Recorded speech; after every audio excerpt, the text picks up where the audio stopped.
বিপদাপন্ন মানুষকে সাহায্য করার জন্যে সেই মানুষের পাশে আরেকজন মানুষকেই দাঁড়াতে,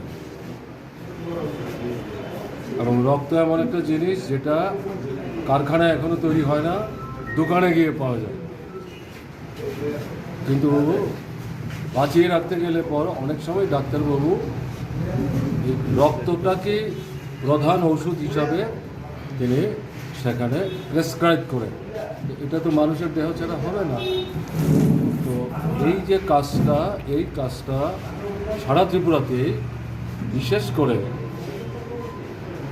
বামপন্থী মনোভাবাপন্ন ছাত্র, যুবক, মহিলা নির্বিশেষে গণতান্ত্রিক দৃষ্টিভঙ্গি সম্পন্ন যারা, তারা সবাই মিলেই নানা প্রতিকূলতার মধ্যে ত্রিপুরাতে এই কর্মসূচিটি সংগঠিত করার চেষ্টা করছেন, আক্রান্ত হচ্ছেন।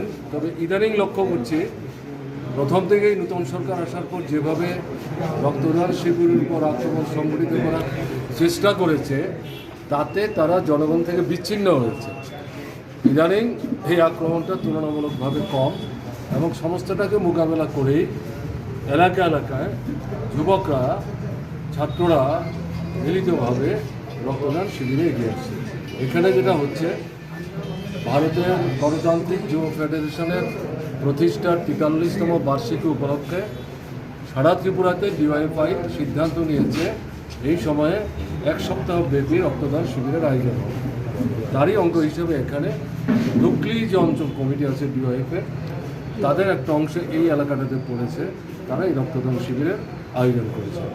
যারা ইতিমধ্যে রক্ত দিয়েছেন তাদেরকে আমি অশেষ ধন্যবাদ জানাচ্ছি। যারা রক্ত দেওয়ার জন্য অপেক্ষা করছেন, এবং আমার বিশ্বাস তারা হয়তো অধিকাংশই রক্ত দিতে পারবেন, তাদেরও সুস্বাস্থ্য কামনা করছি। এবং তাদের সবার কাছে আবেদন থাকবে, বছরে একবার না, অন্তত ৪ মাসে একবার দেওয়া যায়, ৩ বার তো দেওয়া যেতেই পারে। ৩ বার না দিতে পারলেও ২ বার রক্ত দিলে স্বাস্থ্য কারোর খারাপ হয় না। তাপস দত্তের বাড়িতে ব্লাড ডোনেশন ক্যাম্প ছিল, ওইখানে এটা করা হয়েছে। তাই কোথায় হচ্ছিল ওটা? তাপসদার বাড়িতে, ওখানে আক্রমণ করেছে। তা আপনারাই খবর দিচ্ছেন, আমি যখন এই এলাকার কথা বলছিলাম, তুলনামূলকভাবে আক্রমণটা একটু কমছে, কিন্তু সব জায়গায় তো তা না। বিলোনিয়ায় রক্তদান শিবিরের আয়োজন করছে। তাপস দত্ত ওখানকার পার্টির সেক্রেটারি, এক সময়ে ছাত্রনেতা ছিলেন, যুব আন্দোলনের নেতৃত্ব করেছেন, তার বাড়িতে আয়োজন করেছে।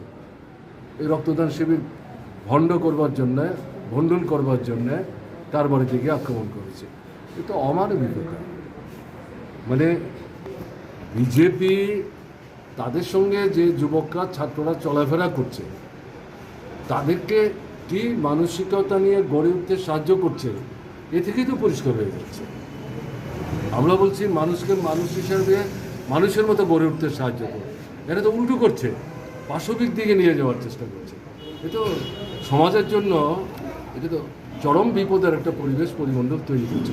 এগুলো কিছু না, এগুলো জনবিচ্ছিন্নতা। যত দুর্বল হচ্ছে, যত মানুষ থেকে পেছন দিকে সরে যাচ্ছে, ততই ভীত সন্ত্রস্ত হয়ে এই ধরনের আক্রমণগুলি সংগঠিত করার চেষ্টা করছে। এতে করে পার পাবে না। মানুষ সব দেখছে, মানুষ সব শুনছে, মানুষ তার নিজের অভিজ্ঞতাতেই সিদ্ধান্ত নেয়।